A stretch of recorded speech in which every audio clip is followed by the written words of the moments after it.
Good morning everybody. It's been a while since I've done a video to try and help people, but thought I'd do one on this job I'm going to be doing today.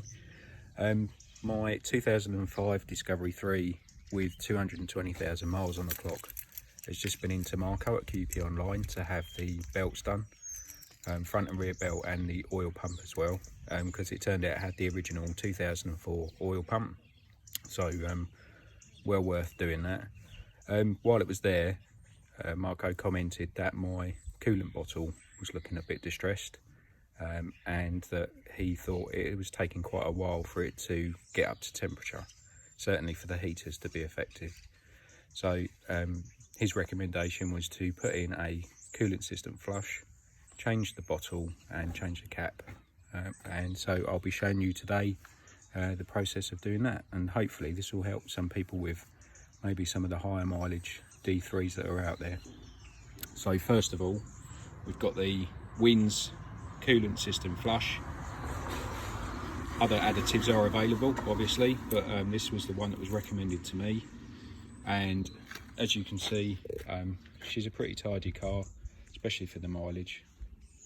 Look after her, ignore the K&N sticker, that filter was no longer in there, but as you can see, the coolant bottle's looking a bit distressed now, and as you'll see, the coolant's a bit it's looking a bit manky in there. So as per the advice of Marco, I'm going to change it over.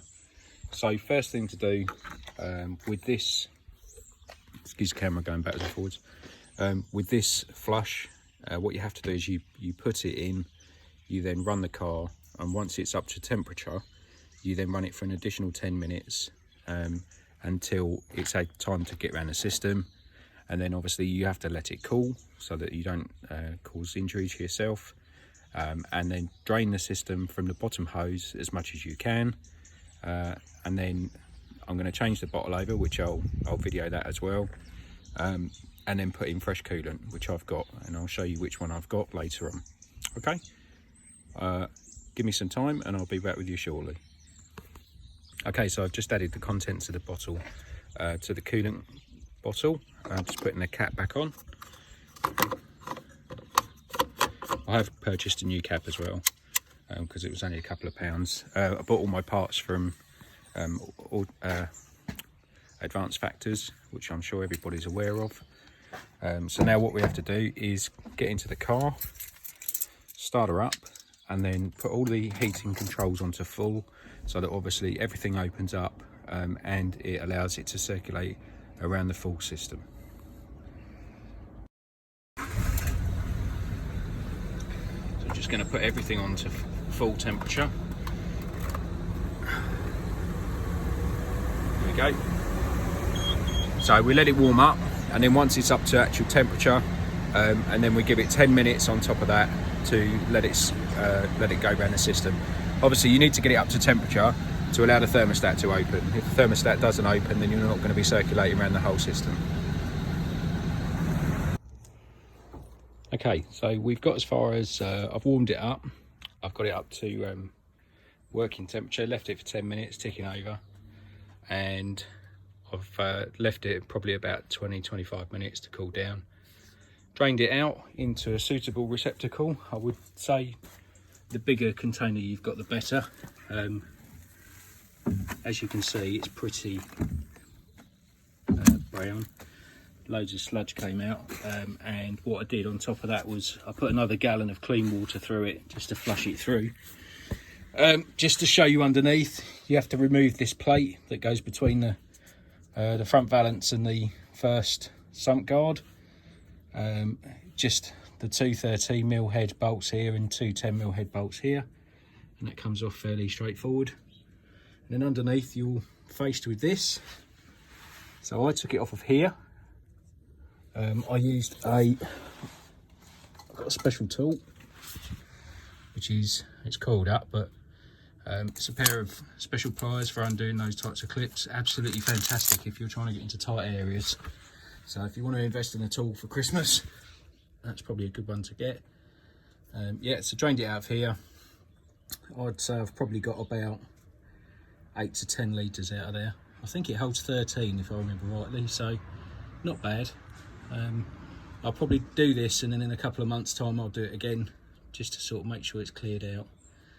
I don't know if you can see it up there. It's my new, lovely new shiny oil pump that was fitted with the belts. So there we go. So I will break the video there and then I'll show you the parts that I've ordered. This is the, I'm guessing it's an upgraded bottle. I can put some part numbers up for you when I'm back indoors. Slightly modified. Notice the bleed screws at a slight angle, whereas on the old one it's right at the top. But this is also the one with the level indicator already inside. And as I said, I've ordered a new cap.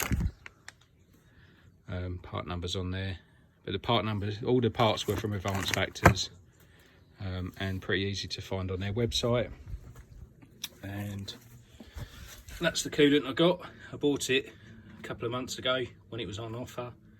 I think I paid about 12 quid for that after discount, so it's not bad going.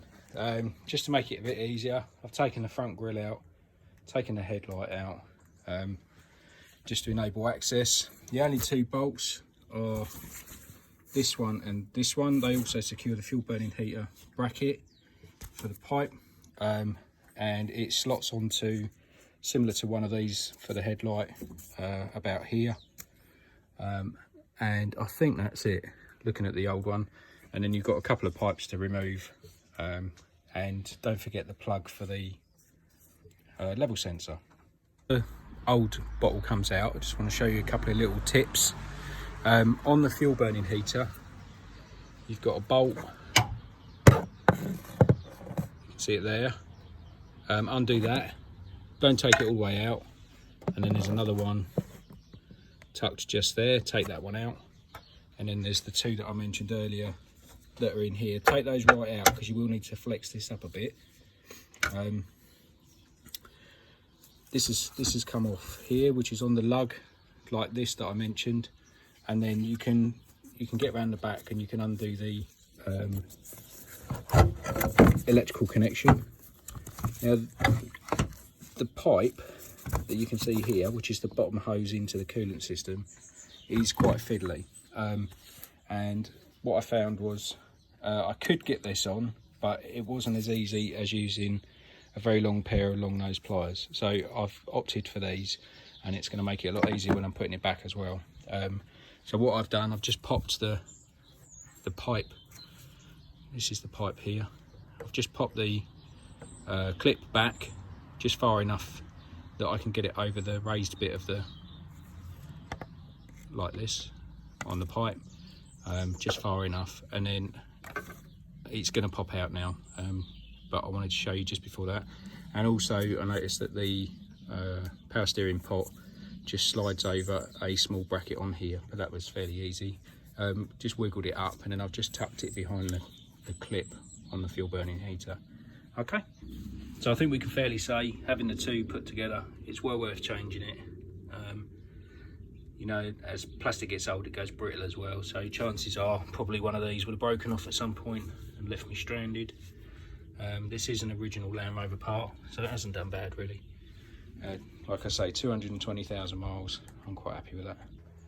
Okay, so it's all bolted back in. The two bolts there, two bolts at the back of the fuel burning heater. The bottom pipe is on, the clip is on for the electrical connection on the level sensor. Just one other thing I took out. I took out the neck for the screen wash filler. It simply just pops into the top of the bottle, but it made it a little bit easier when I was wriggling stuff about in here. So it's just as easy as poke it back in the hole,